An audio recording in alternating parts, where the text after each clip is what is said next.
Listen to ESPN. Adrian Wojnarowski just tweeted that Knicks forward Julius Randle will undergo season-ending surgery on his right shoulder. Randle has spent 2 months trying to rehab that injury suffered back on January 27th against Miami. This has been the story for the Knicks, having such a promising season, but dealing with a myriad of injuries. Another hit for Stephen A. Smith this morning. Brian Windhorst also here with us. Wendy, great to have you back with us. Monica, obviously you cover this team. Do you want me to start with Monica, or do you want to take a moment? How do you want to play this out? I'm talking to you, big time.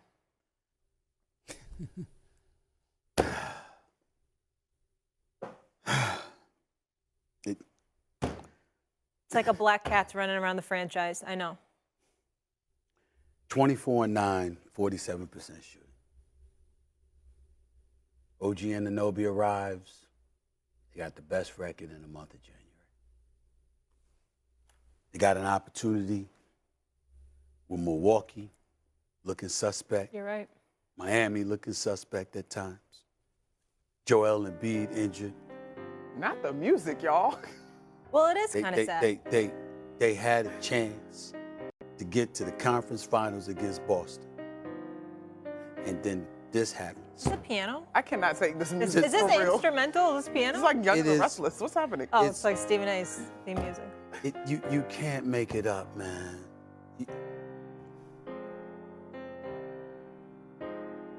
Just go. Just go. Just go. Oh, I am not laughing at the situation. The music has me tickled. Wendy, please say something informative about this. So I just so that fans understand, Julius Randle was probably always going to need surgery on this injury.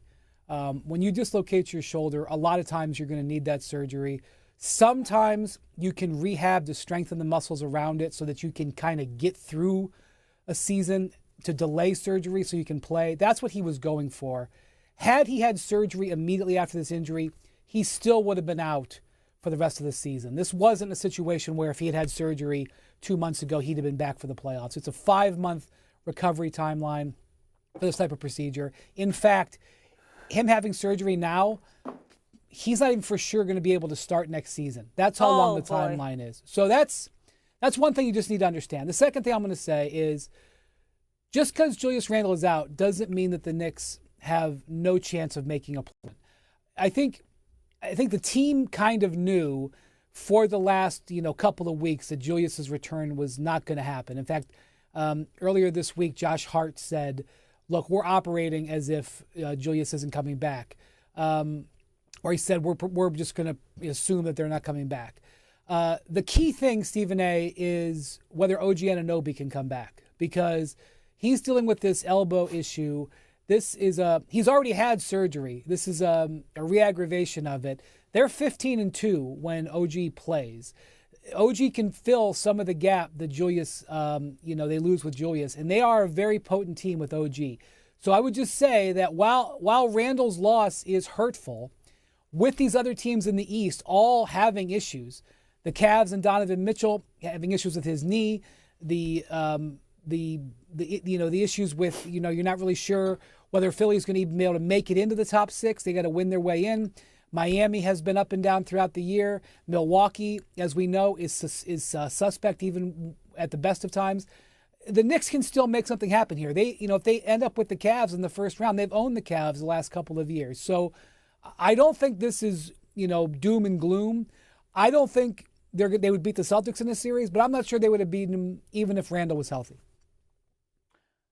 Geez, Stephen A., it's going to be all right. Listen, I tend to choose optimism, and yes, I cover this team. I'm with you, Wendy, in that OG Anunoby has the opportunity to be a difference maker.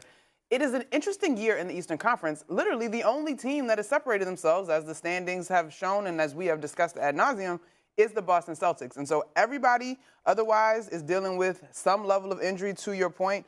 Jalen Brunson continues to have a masterful year. Dante DiVincenzo has the ability to light it up from behind the three-point line. Mitchell Robinson is back and is healthy. And so I think, of course, a Tom Thibodeau-led team, a Jalen Brunson-led team are not hanging their head at this point. But you do certainly have concerns about their depth. And so now you hope that the elbow does not keep OG Anunoby away too long. Do you want a cupcake or like what would cheer you up right now? It's just snack. You know, I'd give you a hug, but it would turn into a meme. Contrary to what people believe, you know, Eminem, Brian, you know, I am a nice guy. You know, I try to do the right thing. When you're in a good mood. I try to do the right things. You know, I love the Lord. I pray every morning. I pray every night. You know, I pray every morning. Every morning, wow. every night. You know, I mean, I give back, you know, as best as I possibly can. I try to do so many guys. All I ever ask is for the Knicks.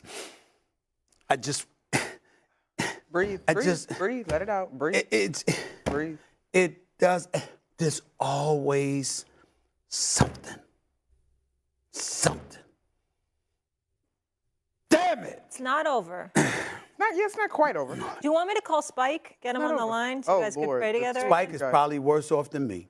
Yeah.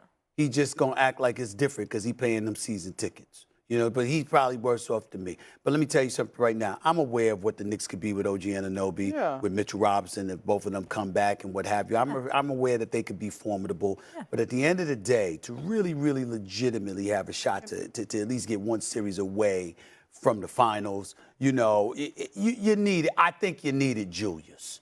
And even though he's gotten on my nerves with his player performances from time to time, damn it, he's a workhorse. He never lets you down with effort. You know, he has his good moments.